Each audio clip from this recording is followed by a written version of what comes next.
আসসালামু আলাইকুম প্রিয় মুসলিম ভাই ও বোনেরা। আচ্ছা বলুন তো, 12 রবিউল আউয়াল উদযাপন করা কি?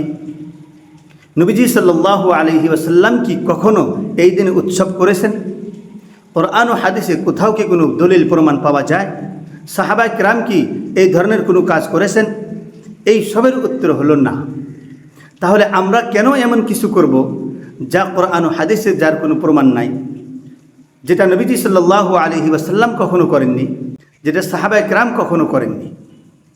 আল্লাহ বলতেছেন, আল ইয়াউমা আকমালতু লাকুম দীনাকুম ওয়া আতমামতু আলাইকুম নি'মাতি ওয়া রাদিতু লাকুমুল ইসলাম দীনা।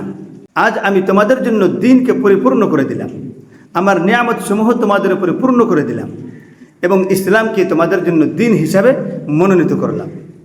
তাহলে আয়াত দ্বারা বোঝা গেল যে দ্বীন পূর্ণ হয়ে গেছে। এখন দ্বীন পূর্ণ হওয়ার পর এই দ্বীনের মধ্যে কোনো নতুন ইবাদত সৃষ্টি করা, এটা কি ঠিক হবে? ঠিক হবে না। আল্লাহ তাআলা আমাদেরকে দ্বীনের মধ্যে নতুন বস্তু সৃষ্টি করার থেকে, নতুন ইবাদত সৃষ্টি করার থেকে হেফাজত করুন।